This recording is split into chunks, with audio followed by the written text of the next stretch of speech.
Hey, you're with Eclectica Cafe. And generally nerdy. And today we were privileged enough to sit down with Terrance Zdunich and Saar Hendelman, the brilliant musical minds behind Repo, the genetic opera, Devil's Carnival, and most recently, American Murder Song. We're going to talk to the creative duo about their creative process, as well as what are some of the things that led them up to these projects and some of the social issues behind the projects. Just don't forget where you can find us, facebook.com/Eclectica Cafe.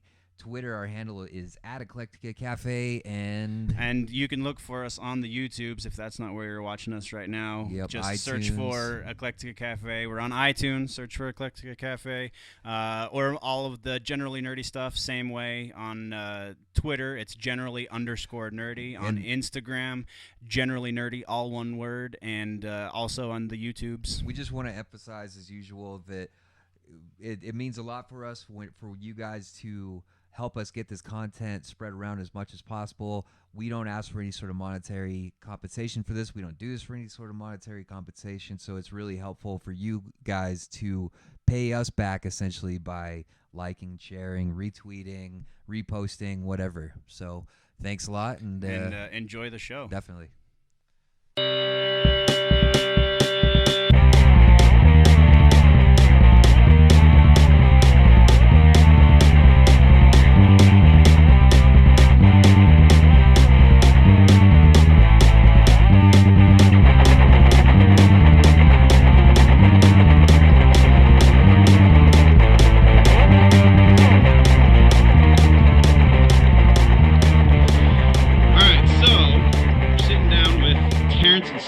Terrance Zdunich, Saar Hendelman. How did you two... All right, so anyone who's been a fan of Zdunich's work for a while, Terrance, Repo, between Repo and Carnival, you met up with Saar somehow. How did that happen? Well, firstly, you're mispronouncing Saar's last name. It's Hendelman. That's a really unusual spelling for that. There's not even a Z in it. That's crazy. Anyway, so it's more the itch at the end. I'm assuming that I'm saying my last name right, but who the hell knows? I got the information from my daddy, and we know how trustworthy he is. That didn't work out so well. Well, actually, Saar and I, we've been friends. They're sort of collaborative admirers for, Christ, it's almost 20 years now. So life is, time is fleeting, and life is awesome, especially when you get to collaborate with your friends. Yeah, so we've known each other before, I think even before we started Repo, or started the stage play. Yeah. Oh, okay. Yeah, I think shortly after we met, I was doing the 10-minute operas.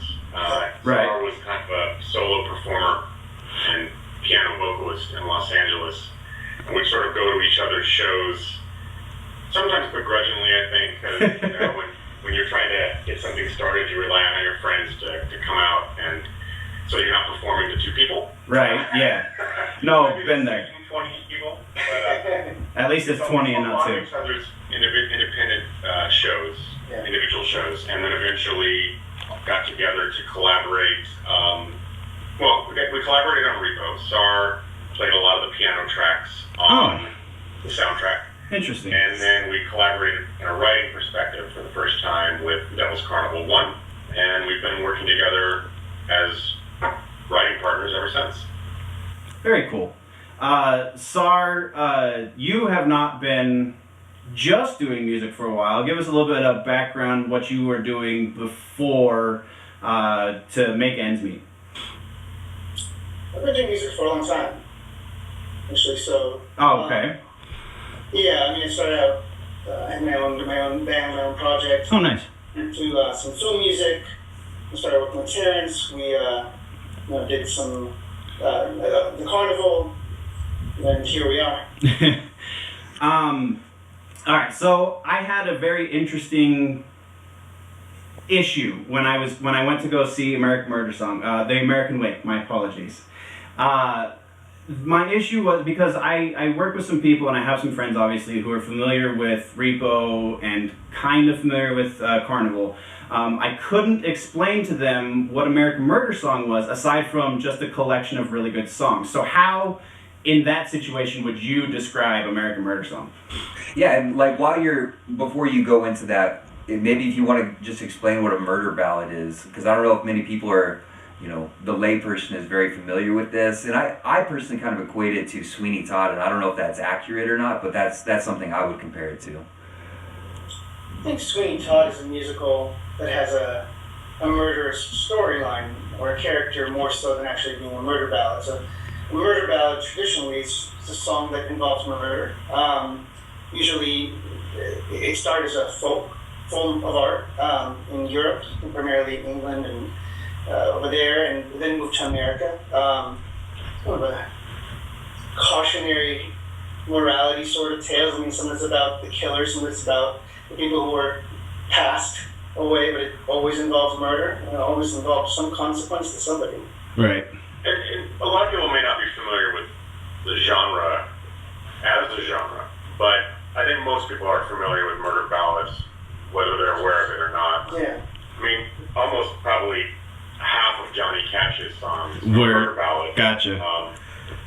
And a lot of pop songs are too. I mean, a couple of years ago, Pumped Up Kicks. That touche. Yeah. People was probably as popular a song as there was that year, and that was basically about a school shooting. So as long as the narrative of the song involves someone dying by intentional killing, I guess, it is a murder ballad. So the subgenre of a murder ballad, though, doesn't necessarily fit into show tunes. It's not like mutually exclusive with show tunes, right? Show tunes are, I mean, I think they're kind of two distinct different things. You might have show tunes that are murder ballads, and but it's not necessarily, exclusionary. It's a narrative tale that focuses on murder. And it's usually contained in one song. Well, specifically, it's a murder ballad, whereas a musical or a show tune, it's a series of songs that tell a bigger story. So, yeah, I mean, like Repo has murder in it, I suppose, but it's not a murder ballad, and I wouldn't consider the songs in Repo murder ballads. But I think for us specifically, we're interested in not only the idea of telling dark stories put to music with American Murder Song, but specifically when we started researching the history, the folk and the oral storytelling traditions of murder ballads, we kind of nerded out on that and really got into what's the difference, for example, between a European murder ballad and an American one.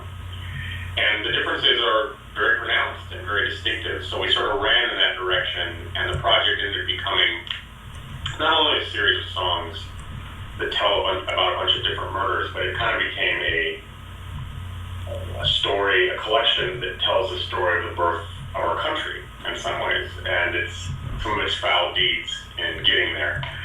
Yeah, it was so. Well, that's just real quick. That's very significant to American Murder Song, is that it takes place in 1816, which is known as the year without a summer, right? So how does that kind of fit in? Because you mentioned the birth of the nation, etc. How does that fit into the overall narrative of your story? I think that, in researching what we wanted to do and what era we wanted to kind of place this in, we batted around a lot of different ideas, but I'm not sure that what you would call this collection of songs as a narrative would be a direct story. I think it's more vignettes that each of the stories inform a certain movement or a certain kind of arc. Some songs kind of fit into like the birth narrative of the nation, and those are in our EPs, those are more of the kids' songs. Some are more into kind of how you grow up and how you live life and how you die and what the consequences of that are. So I think it is narrative, but I think it's more conceptually narrative than specific narrative as a whole. Each piece of it is narrative and informs that part. And that year, there's just a lot of really interesting things happening that year. The year without a summer was a very, from a climate sort of thing had a lot of impact, and those things really reshaped the country in a big way. So when you had even like what they say, Ohio fever was the climate destroyed parts of the country. People had to move west, and that started a movement of saying, we actually deserve to move west. We deserve everything that happens here.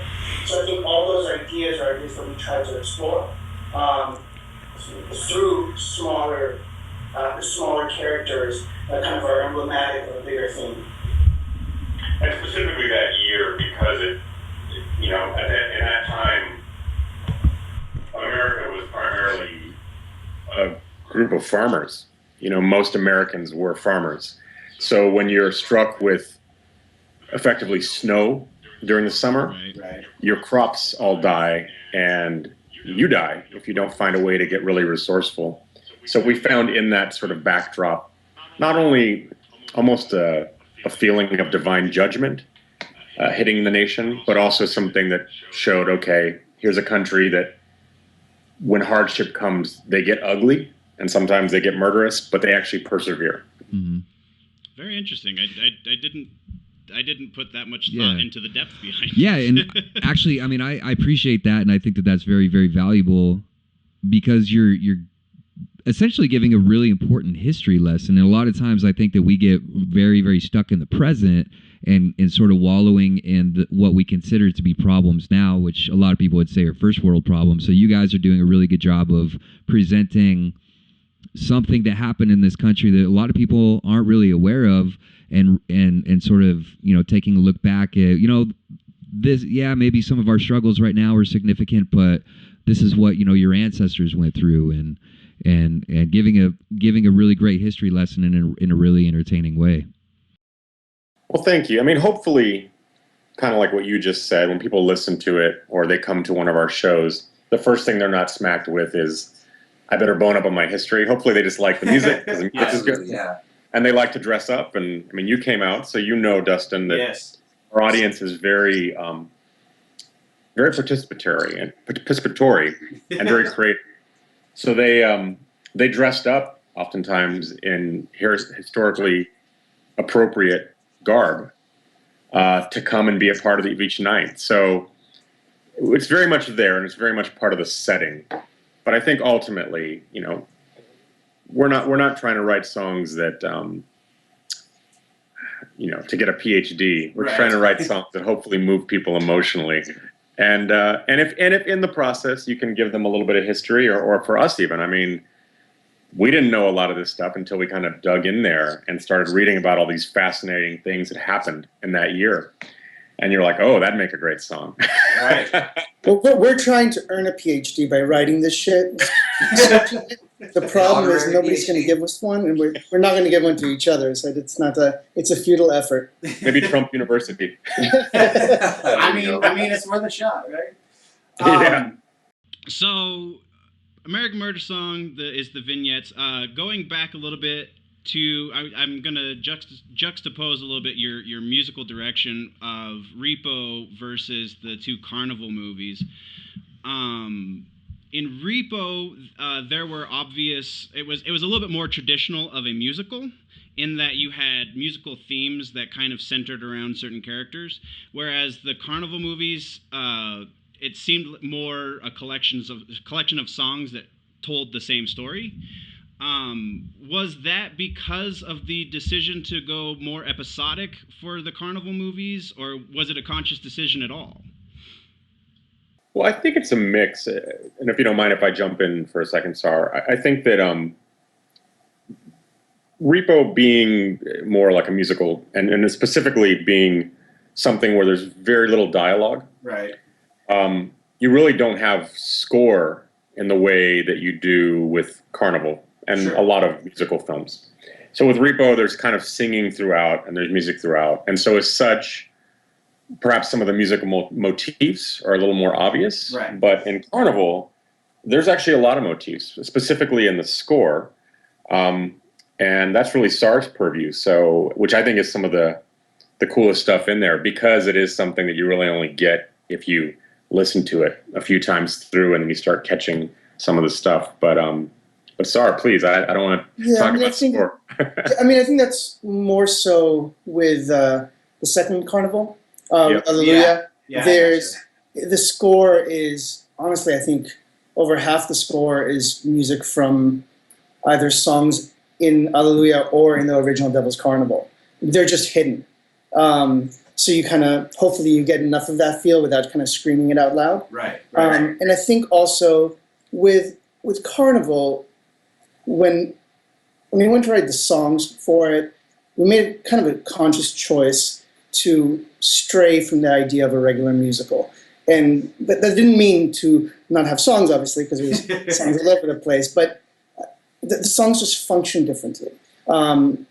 So in a normal musical, people sing about, they have a high moment and they sing about their feelings. Mm-hmm. Nobody sings about their feelings in the Devil's Carnival.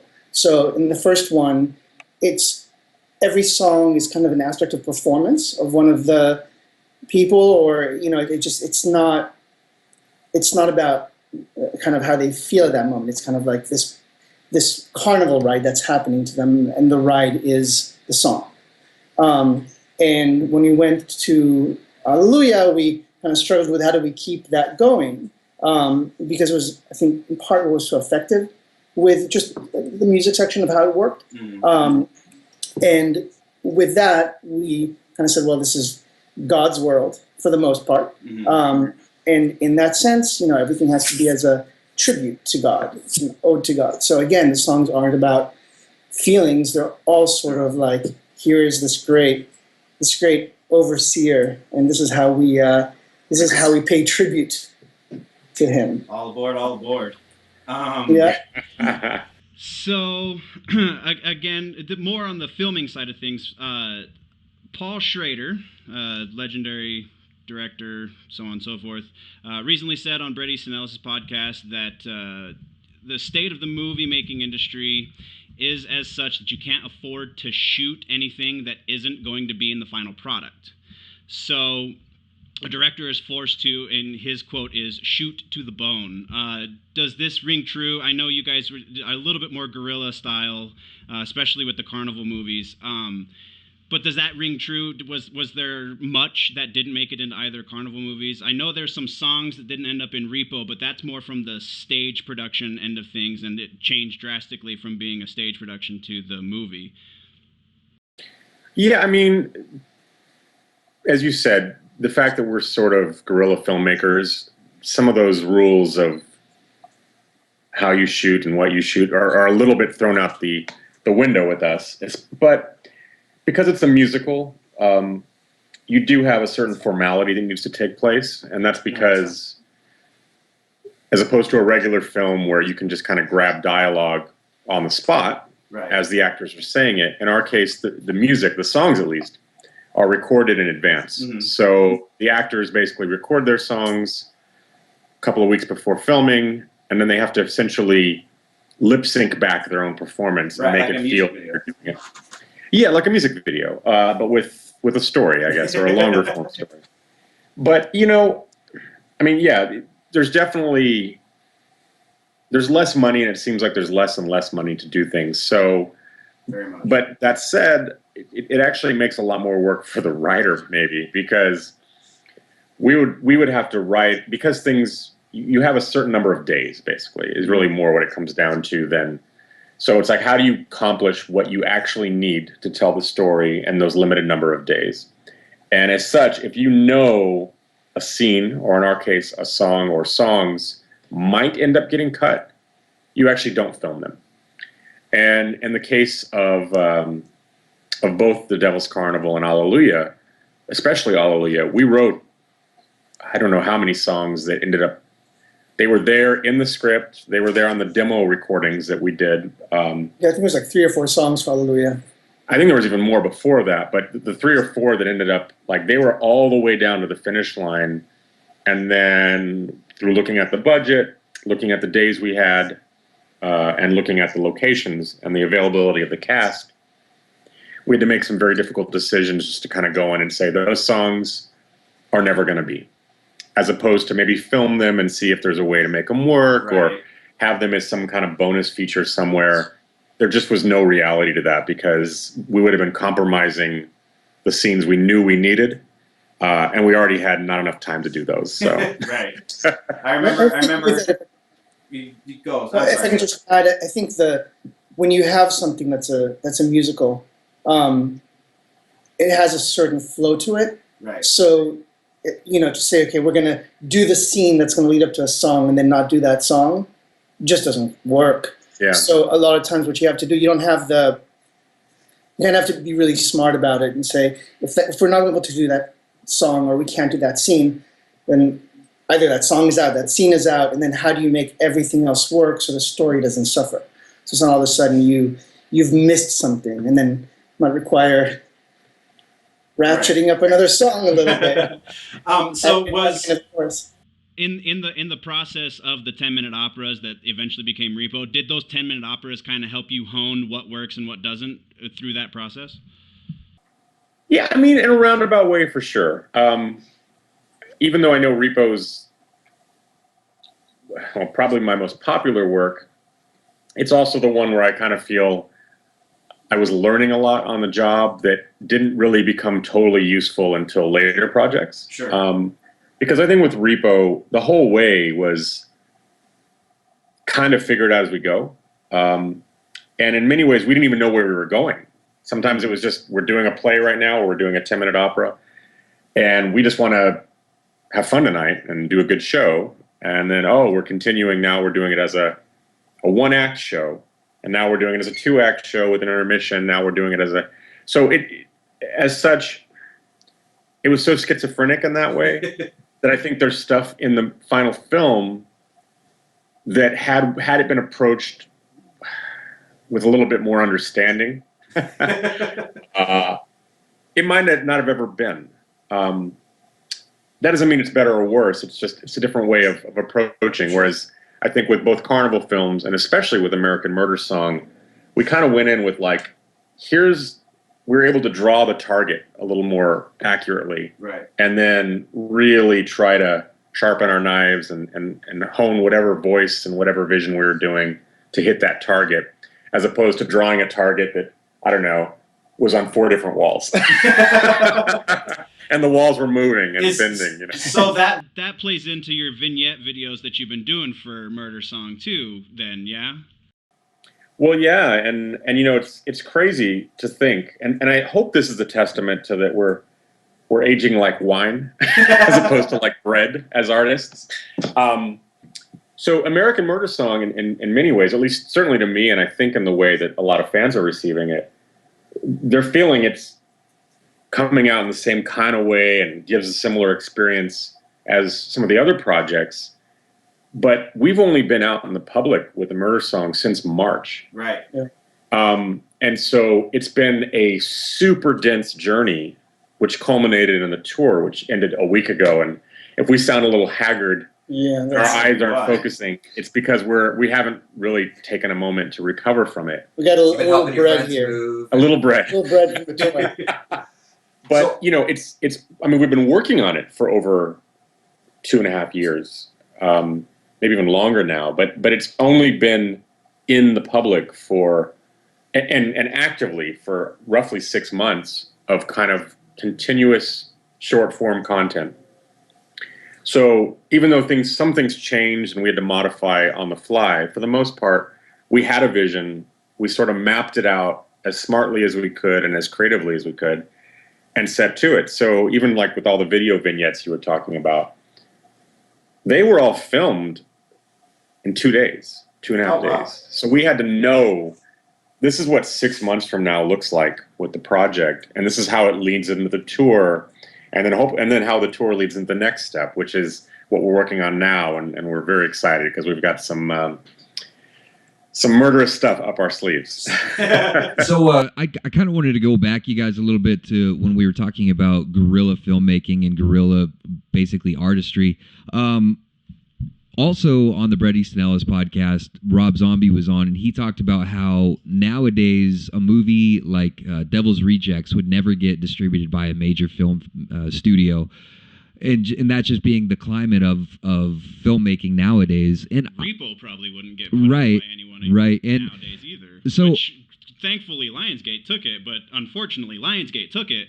So, anyways, continue. Sorry. So, I mean, basically what my question is what's it like to create content nowadays in 2016 with so much content being delivered online, basically skipping the major studios, cable TV, etc.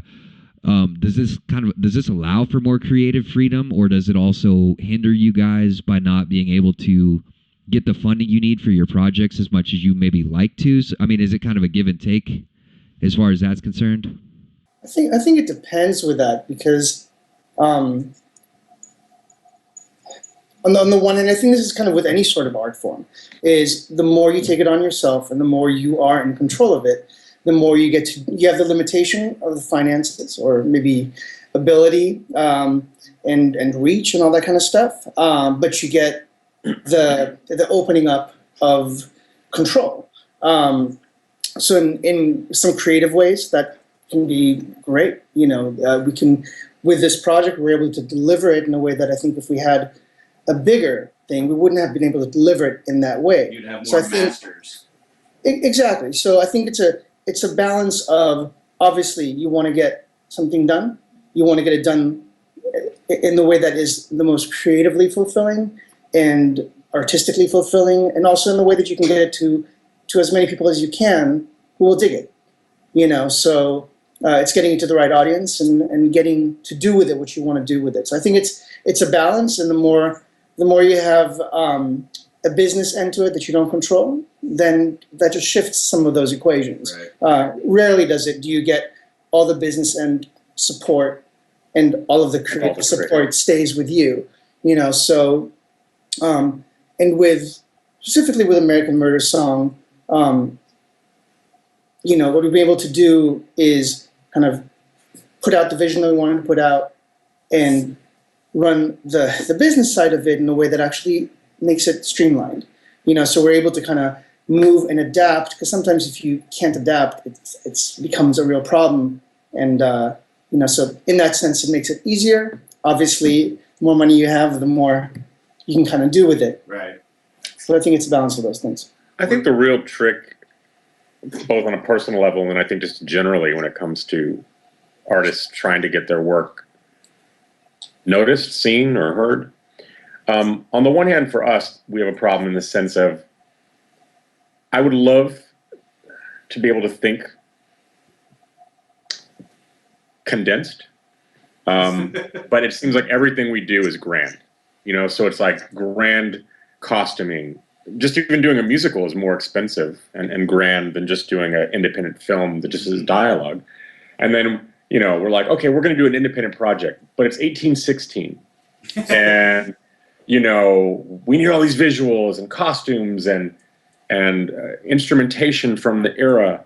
So because we're doing stuff that sort of requires a higher production value, it's hard to just go and just shoot it on a whim or record it on a whim. It takes a lot of work and it takes a lot of capital.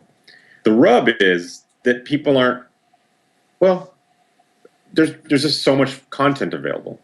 And I suffer from it, I used to, even though I hated the fees, I'd love going to Blockbuster and actually making an event of getting a movie or a movie. And I'd take it home, and even if it was bad, because I had made that effort, unless it was just god-awful, I probably would make my way through it.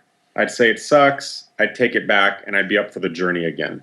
Now, even with stuff that I kind of really enjoy, I watch it if on my best days, which means I have time, and I'm maybe 20 minutes at a time, which is to say I'm not valuing it as much as I used to. I find myself doing that an awful lot as well, where it's definitely content overload, where several years ago you kind of, for lack of a better word, you kind of had to settle for what was either on basic cable or like you said, going down to Blockbuster and browsing the shelves, which is something I miss incredibly. And you found pleasure in it in one way or another. Maybe it was the camp of it or whatever, but it's like now there's so many options available. It's really hard to settle on something because it's like, well, this is good, but there's probably something even better. So I'm not gonna be completely content with what I'm doing right now. and you pay a lot less for a whole lot more. Yeah. Right. So, just it's not even about greed. Just do the math. If you're trying to do a high production film, musical, or concept album, music group, you're just not going to generate the money that would warrant the cost of all that production value, because people are just as happy to watch a YouTube video in someone's basement than they are to plug into something that's really visually spectacular and all of that. So I think, I'm not sure what the answer is, and we're constantly struggling to find a way to make it all work and still be creatively true to ourselves. Right. So, I think one of the things that we've tapped into is a touring aspect.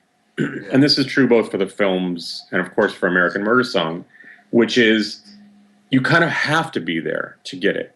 And even when you were saying when we started this conversation, I didn't quite know how to explain American Murder Song. On the one hand, we're not trying to leave people scratching their heads. We're not trying to be Right. confrontational in that way. But on the other hand, there is some design to say, get your ass out there and trust that it's going to be something you can't just watch at home. That was And I think what I was trying to convey to the people was like, just come with me, you'll see. I can't put it into words. It's so unique. Well, in the way that you described that about, like so much people being able to create content and put it on YouTube, and you're essentially competing with some guy that's in his basement, as opposed to, you guys creating this amazing work of art. God, the millionaire YouTubers all basically make their videos in the I mean, like, you can equate that to modern day journalism, where like everybody can be a journalist now, and there's literally no gatekeeping anymore, and people that really put the effort forth in getting this education are competing with people who just want to rant and rave about some bullshit issue or whatever, and there's no credibility there. So I mean, I guess that's how I would equate it. You can't blame. I mean, the audience is going to watch and like what they like, and as creators, you're going to like to make what you like. So the trick is always to find the balance. I mean, I'm with you. I would use some of those harsh terms as well, but clearly they're doing something right and they're reaching an audience. So it's our challenge as artists to go, how do we do the same, but do something that we think is of a higher production value. Perhaps there's a social commentary. Perhaps it's something that, like you, Dustin, you said, I mean, you've been following this for almost 10 years. Right. And you trust that when we come out with something, even if you don't understand it, that it's going to take you on a ride that's going to be just a little bit more than all the white noise. So, and that makes me so proud, as a creator, because as a fan myself, it's those type of works that I love. So if I can deliver the same, but then sometimes I go, man, Saar, why can't we just write a song that's just a fucking song, that all you need is an acoustic guitar and a video? The concept for this, when we said 1816, we're like, let's get a bunch of cats, put fucking monocles on them, and then we realized we didn't have a basement. Yeah, we said, all we need to do is get them to play the keyboard. Yeah, I mean, right? And then we realized we actually need to play the fife, and that's just not going to work. It's difficult to train a cat to play a fife. I'm just saying. Hey, would you guys be willing to take a question from one of our listeners who just hit us up on Facebook? Please, bring it on. Okay. So Kat asks, speaking of cats, What up? Anyway. Kat wants to know what drives you to be creative. The nihilist scientist in me would argue that it is a biological impulse to raise your social status and thus secure a more desirable mate. Terrance is laughing. You can't see this right now, but Terrance is laughing as you say this. Anyway, continue. But life is probably not all sex and survival instinct. There must be something more to being an artist. Saar, take it away. Have at it, Saar. It's the inability to do anything fucking else. Because I just have this creativity flowing through me, huh? No other talents. No other abilities. I mean, don't discredit yourself. You are fucking talented, sir. Both of you. Very, very fucking talented. No other talents. So back to the other line of questioning. Feel free to tell me to fuck off with this question, because I know this potentially is a box of worms. Pandora's box of worms, if you will. is there? I know you, because Terrance, you posted that very cryptic blog post about the Carnival and about the previous tour, which I saw you do. Alleluia! I saw you on that tour, and I thought it was brilliant. Anyway, it's a side note. Is there still a potential for a third Carnival movie? Is there any sort of anything you can give us that might be slightly less cryptic than your blog post? And again, feel free to tell me to fuck off. If I can actually be less cryptic, fuck off. Yeah. No, well, firstly, I didn't know the blog was cryptic. I thought it was rather candid. But It was more candid than you had been about it, yes. But I just felt like there was, I don't know. There was a something in it that I was like, well, so what happened, and why are we maybe not going to get a third? Well, the answer to your first question is, in terms of there being more Carnival, I mean, anything's possible, and hope is not all lost, no matter what goes on, because, I mean, the beautiful thing is if the business of various things falls apart or something just really doesn't work, going to the former question that so I was asking, the meaning of artistic life is, we're never going to stop creating. Right, and no, so I don't think so. Until we can't anymore. You know, we lose our minds, or we're in the ground, or we become the subject of our own murder ballads. That's our ultimate goal.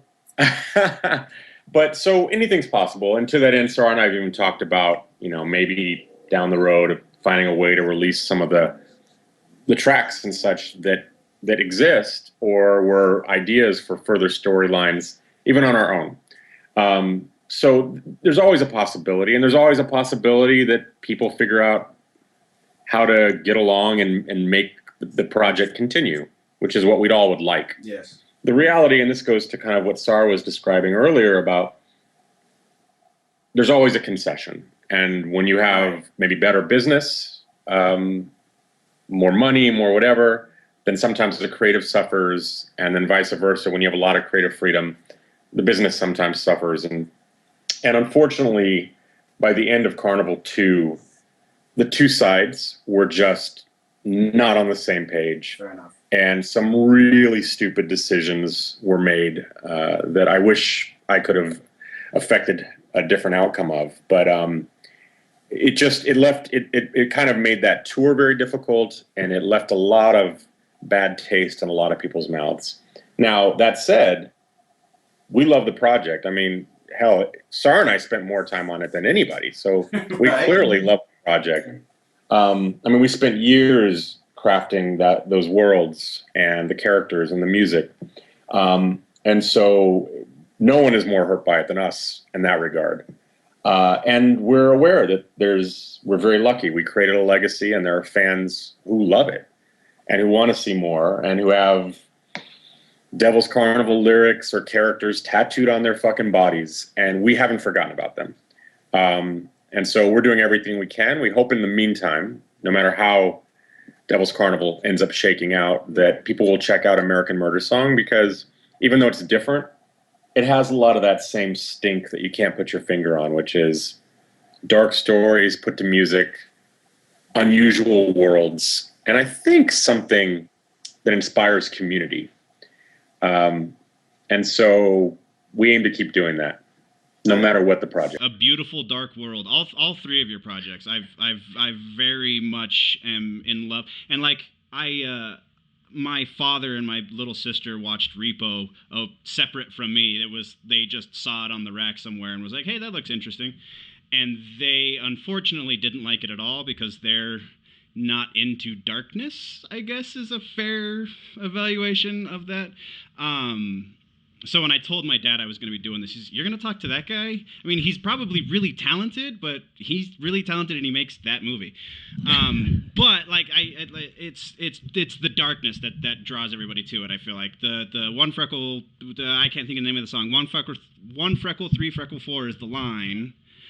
But like, it's that kind of darkness that I think is that untangible that you were just talking about. What's appealing about the macabre to you guys? I don't know if I even look at it as macabre, personally. Wikipedia says you call it yeah, macabre. I mean, to me, I think, and I think we get to the same place from very different angles. But I just kind of like the gray. I like when stuff isn't, happy or sad or good or bad. That it's kind of like just really complex, and I think that's just kind of human nature. Right. So, and I think sometimes when you start really digging into that and then trying to get into things that are not necessarily the prettiest, it gets classified as macabre or dark, but I think it's just kind of human nature and probably just, I think, just more interesting. You better yell at those guys on Wikipedia, because apparently they say you said that it's macabre. I'm not dismissing that word as to describe it. It's, there have been others who have lost a financial backing, I guess, like Joss Whedon with Buffy. He continued, once the show was no longer on, he continued it in comic books, and he did the same thing with Serenity. Kevin Smith is now doing the same thing with Mallrats. It's turning into a TV show, although he's got to probably rename it because he doesn't own the name anymore. Is that a possibility? You guys are both artists. Terrance, I know specifically you do visual arts, and you've done storyboarding and things like that. You have a freaking comic book. I'm not. Do you do the visual stuff so much, Saar? I do amazing stick figure drawings. But is that an option though? Like, is that a potential future for things that maybe are tied up in litigation otherwise?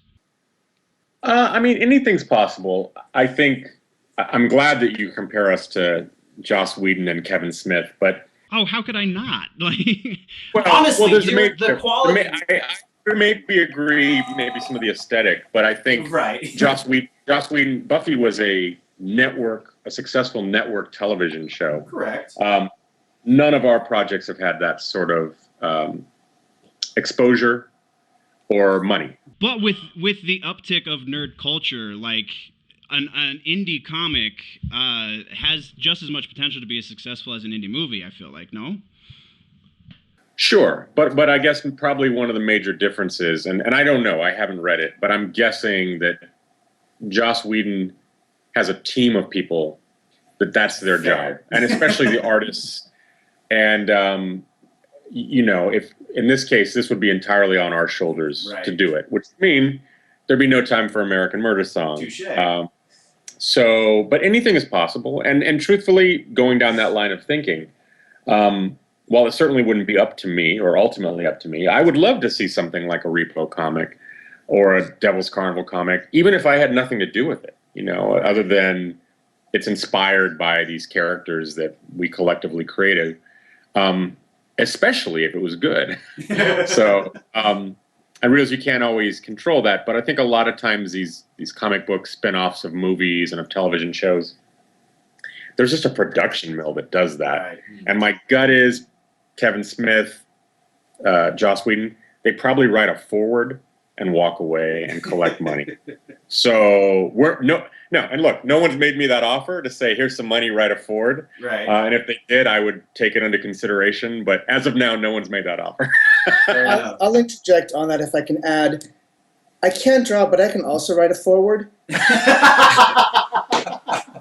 Just because you are forward does not mean you can write one. So you guys both have had very eclectic careers. Terrance, you have been a storyboard artist for Sony, and even on a Sean Penn directed project, Into the Wild, and transitioned into freelance, where you even collaborated with Darren Smith on The Gallery, and as Dustin mentioned, the comic book. And looking at that, I've always wondered, myself, I've always aspired and fantasized about the idea of being a full-time artist. And the idea of making your living as a freelance artist is something, sounds exhilarating, but also terrifying as hell sometimes. Like, so what's it like depending on earning a living working from gig to gig? Are you ever concerned about being able to, create another project? Again, you're putting a smile on his face. Continue. Well, I'll just say this, and for anyone that's sort of done it, it's never enough. Your ideas are always bigger than your budgets, if you have a budget at all. Oh God! And your work is always apparently less valuable to others than you think it is. And less and less. Yeah, exactly. So the reality is, oh God, yeah. The reality is, I guess I've been lucky in that I've got to work, even if they're very briefly, on some projects that people have heard of, but it's always a struggle. And I mean, even with American Murder Song, to get it off the ground, Saar and I we spent a year looking for money, and not a lot of money. Not compared to like movies. Right. To get it off the ground, and we ultimately went to some friends and got them to put a little bit in to help get the thing off the ground. So you're never resting comfortably, and it is scary because, especially when you go out on the road and you go, okay, we're gonna do a tour and we're gonna do 35 cities, which is what we ended up doing with American Murder Song. Before doing it, I had no idea how much it cost to do something like that. But it's a lot more than I think most people realize. Yeah. So even though you may have awesome audiences, which we do, who come out and really do support. I mean, we, like I said earlier, we have a community, and we're so proud to have fostered it in whatever way that we have. So our fans are very dedicated and very loyal, and they do come out when we ask them to. But again, we're not talking about a network television show that's reaching millions of people. We're talking about a show with 8 people in a van, sharing hotel rooms, driving into a venue, like a small rock venue, and putting on a mini concert / theater event, and hoping that at the end of the day, even more so than making something, you're hoping you can get enough to fund either your next project or the next phase of the project that you're presently working on. Yeah. And even with Repo, even though it's something a lot of people know now, that was never the case. When we were going out on the tours, Darren and I were paying for it, and so it was never a situation where you're going, oh my God, the money's stacking up and I'm so lucky to be a working artist. It's more like I'm an artist who works. Right. And works hard. Do you ever, because whenever I play this scenario out in my head of being a full-time artist, are you ever afraid of the idea of, having to just go back to working a 9 to 5 and deal? How do you deal with those levels of uncertainty? That your art is always going to be there for you. Well, I think you're assuming that we don't have to do work sometimes that we don't want to do to make a project. And sometimes it's still artistic. You might go, okay, you need to get someone to build something for a project you're really passionate about. And you go, okay, I will do a trade of services to get that done because we can't afford to get it done. And that's the good end of it. The bad end of it is you take gigs or jobs or things that you have no interest in doing. Kind of wearing yourself out, basically. But you do it because it leads to the next step, which is it helps to pay for what you do love doing. So it's never a situation where you're just kind of like, not yet at least. I hope that changes one day, but as of now, it's always like, how do we get to the very next step? Sure. It's never like swimming in the gold like Scrooge McDuck. So I don't know where you got Scrooge McDuck into that. That was awesome. good reference there. When I was a little kid, I will add to that this idea of fearing that it'll always work or not always work. That actually should never be part of the equation. If it doesn't work, you got to figure it out. And if it does, then you got to figure it out, because it's not going to, unless if you really hit something really fantastic, which hopefully you will, but for most people, even really, really successful and comfortable artists, you got to keep doing shit. You can't, you don't hit that thing that, very few people are working at that level where they hit something and they're set and they can do whatever they want to do. And that's actually in most jobs, So the worry of whether you're still able to do it in a month or in a year or next week is really kind of besides the point, because it's actually not going to get you anywhere. It's not only a waste of time, it's a real obstacle, because then you have to actually think, you have to spend your time figuring out, what am I going to do in that case? And then you can't actually do the work you're trying to do. So, sometimes you eat a little more ramen, and and sometimes you put But so basically, what you're saying is the potential flipping burgers is really not something you consider just to play an old trope, right? It's I'm an artist, and so this is my life, and the rest of it is irrelevant, right? I mean, it's not the rest of it is irrelevant, because it can be practical and a necessity, but as an artist, you're going to push in a certain direction. Gotcha. And the more that you can make it work, the better, and if you can't, then at that point you got to figure it out. But, if you got to flip a burger. But yeah, and I think we both know several working directors who have day jobs, and not day jobs like film industry day jobs. Interesting. So I think there's always the fantasy or the perception versus the reality is seldom the same. Yeah. But I think, just to echo what Saar says, like, I've known many people that had way more resources at their disposal than I have, almost every step of the way, and they don't do anything. And then we also know people that have absolutely nothing, and they're constantly striving. And I think if it's not in you to just do it and work that hard, no matter what, it probably wouldn't matter if you had resources. You probably wouldn't be able to do anything with them. Very astute observation. So touring, this is a little more on the socially conscious thing. I saw, like I told you, I went and saw the Alleluia tour. Obviously, I met you guys at the American Murder Song tour. Whether or not you remember it is, I don't know, because you meet a lot of people, and there were some very beautiful women there that night, if you remember correctly, Terrance. And B, obviously you meet a lot of people, like I just said. So, one thing I did notice about your touring group, the people that you take with you, there is a lot of women.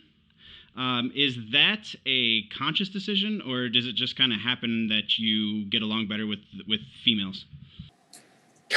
I think we actually had an awesome. Well, and it's not a note on the quality of anything, because obviously it's brilliant. I'm a huge fan, so I'm not trying to minimize anyone's role or anything. I don't think we hired women on this tour to hire women. We've had discussions in the sense of it's interesting to see more diversity, and women bring a different energy. People bring a different energy, right, no matter who they are. So in that sense, the more inclusive or the more diverse it is, it becomes more interesting. And I think actually, funny enough, that we had a lot of women on the crew side of things.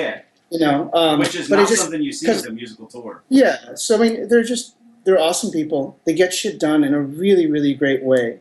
And why not? Scully's a rock star, by the way. Anyway. She really is. Yeah. Well, interestingly, and maybe this is just a tell in the sense of, because people are not used to seeing women as road crews or as roadies, right, as much as they're used to seeing men. It may seem like we're really stacking the deck that way, but actually this tour was half and half. Yeah.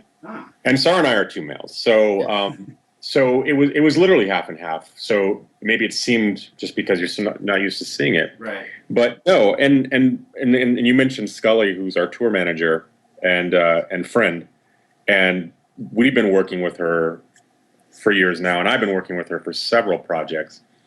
She's just the fucking best at it. Yeah, I mean, from all of it's nothing to do with her gender. In fact, her real name is Kelly, and she oftentimes she books the venues for us and deals with people through emails, and they just assume she's a male because she has an androgynous name. And you really see just overt sexism, because even when you say, here's Scully, she's our tour manager, they'll still go look for a male to get an answer as though she wasn't just introduced. And so on the one hand, that makes her a badass, and we like really defending her, and vice versa, she defends us. But look, it's like we like working with people that are competent, and Scully is the best tour manager, and she just got hired on a very big tour for another project because she's that much of a badass. So yeah, Scully for president. 2020. Just a small anecdote to piggyback on that. I was in a band for a very long time, and we had a female vocalist, and it's a heavy band, and we would go to some shows, and bouncers wouldn't let her in with us because they would tell us girlfriends aren't allowed in with the band. Like, just because she's cute doesn't mean she can't make heavy metal, dude. Literally almost had to get an owner for a venue to come down and approve her to come in because she's our fucking vocalist. Anyway. Well, look, I mean, we cast Elisa White-Gluz from Arch Enemy to play Pretty Lavinia. Yes. Clearly, what's more metal and female than her on the scene, right? As well as Chibi from Birthday Massacre. Yep. So they are rock stars and badasses, and we're the lucky ones. Maybe they should see us like the shits that we are. So again, kind of piggybacking on that for the next question. In the first Devil's Carnival, when you were playing with Aesop's Fables, the character of Tamara, played by Jessica, I really wish I could pronounce her last name. I'm going to butcher it. Jessica Lowndes? I think it's just Lowndes. Lowndes? Okay. She plays a stereotype female. I feel like I heard you comment on this at the Alleluia tour, or maybe it was in the commentary or something. But she plays stereotype that some might find offensive. Have you received anything negative about her character? Or has there been any grief that you've received from female groups or anything like that? I don't know if I'd go that far. I mean, there definitely have been some. There's been some talk back and some like button activists who have disapproved of it. But and then I've been asked the question quite a few times. I mean, I think the short answer is it's a personal hell, and I think that if you're paying attention, the hell of the first Devil's Carnival is a personal hell. Mm-hmm. So she's putting herself through that and falling for the wrong men over and over again. So I didn't see it as harshly as some of the critics have, but even if that's what's there and that's how people read it, I like the fact that people are talking about it and that it's controversial, because if it was safe, if you're doing something called the Devil's Carnival and it's safe, you're a fucking asshole. I mean... Well, you're probably pandering at that point. Yeah, very true. Saar, I guess the song for her wasn't as controversial, but like musically, when you're coming at something that you feel like might be pushing buttons, do you... I'm not going to say censor yourself, because I know the answer to that, because obviously you don't censor yourself. But is there some sort of consideration taken? Well, this could potentially piss somebody off. Am I going to change this lyric? Or you feel like you're walking on eggshells a little bit? The answer is no. I mean, I think the only consideration that we have is this the best story that we can present, and is this the truest story that we can present? So, I think there's a couple of songs in American Murder Song that we've gotten a little bit of flack for some of the language in there. But bottom line is that was the era, so I feel like you don't do anything for shock value, because I just think there's not a lot of point to that. Right. I mean, maybe there is. I don't think in what we do there's a lot of point to that. But I think you really do push to be honest, to write an interesting story. But yeah, I don't think that censorship should really not come into it. It's not, I don't know, I just don't see it as something very valuable. Right. if it comes at the expense of telling the story you want to tell. Absolutely. In fact, I think what we've dealt with more than self-censorship is, especially with the filmmaking, sometimes your ideas have to be censored not by your choice, but because of budgets or timing or the actor, whatever they bring or don't bring to the table. So, and I think in the case of Tamara and the Scorpion and the Frog, that's actually a prime example.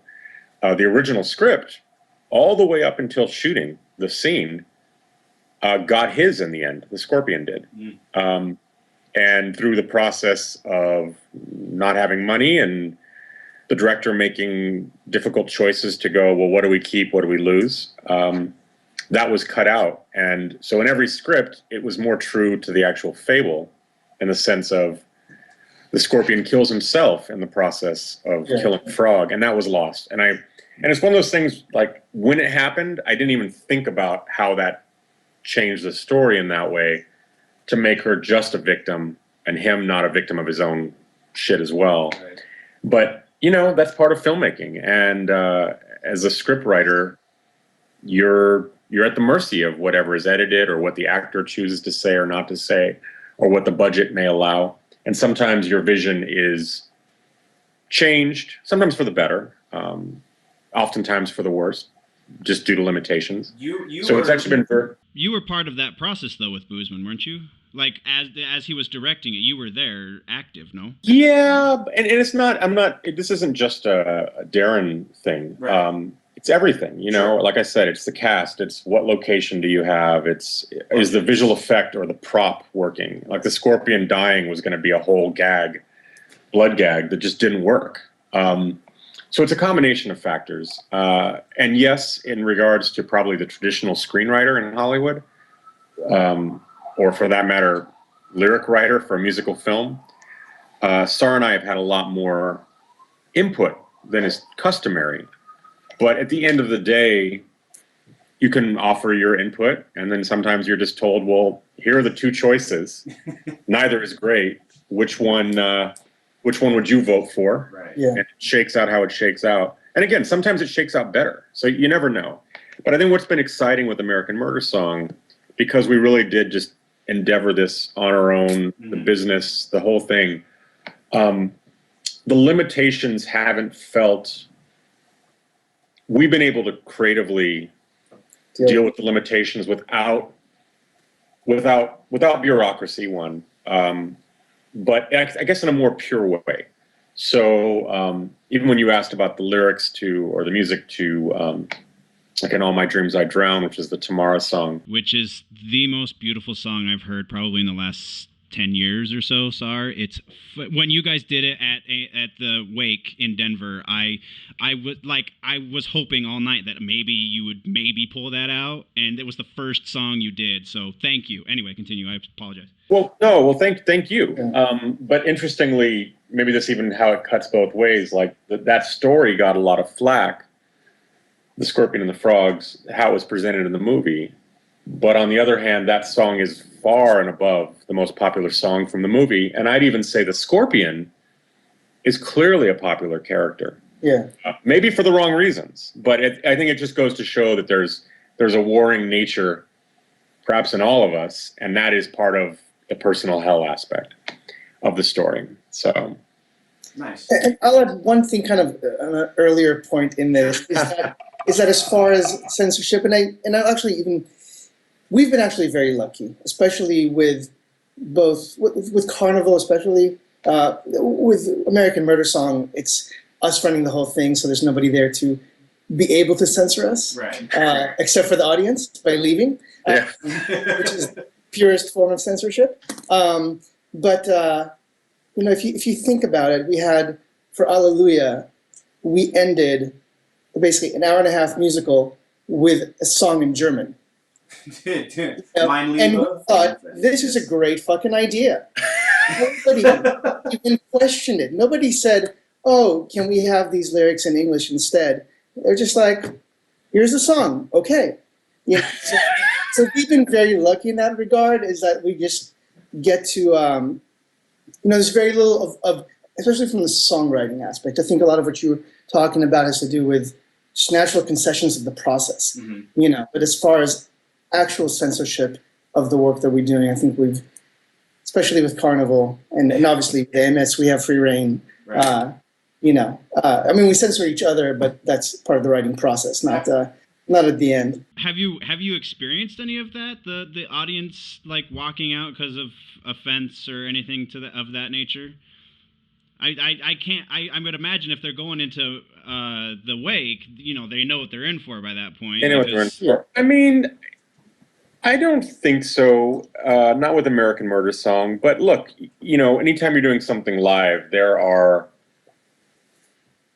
great nights and there are not so great nights. Yeah. And sometimes, and that's the beauty of a live performance. It's never the same. So, you know, there were definitely nights where, you know, you could just tell people were heckling more or were drinking more, which maybe is even a sign of us doing good. But when people start drinking, they start, you know, going crazy. And sometimes they're distracted by a shiny object on the other end of the room. And you're trying to fight for their attention or to keep their attention. But no, I mean, I think if you showed up for the wake, you kind of knew that it was going to be edgy and participatory. Yeah. So if you just want to give us what we're looking for coming up, is it more Murder Song? Is it another separate project? What's going on? Well, we're not done, and we're not done with American Murder Song. And so, without giving too much away, on the 5th of December, Saar and I are going to have some very big announcements that we're going to be sharing with the world. So you definitely want to tune into our website, American Murder Song, or any of our social media pages. But there's more music coming. There's more stories coming. Beautiful. And the tour was a wonderful success. And that's actually given us, more than anything, the confidence to keep going. So I guess we want to just thank everyone who came out and was a part of that. And anyone that wasn't able to because we didn't come to their city. Well, we've got some big plans that hopefully will involve more of the world. So check it out on the 5th of December. I look forward to that for you guys. Thank you again for sitting down with us. I seriously look forward to new music from you guys, from both of you. And again, thanks so much. Thank you for having us.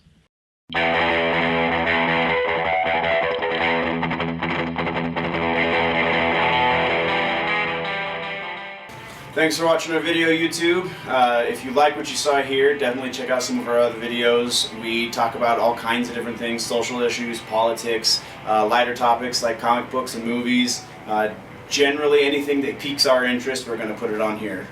Yeah, and also don't forget to subscribe, like, comment, share. It really helps us out to get that information out there. We don't get any kind of monetary compensation for this, so anything that you can do to help us spread that content around really, really helps.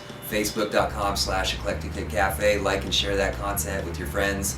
Twitter, retweet us. Our handle is @Eclectica Cafe. And subscribe to us on YouTube.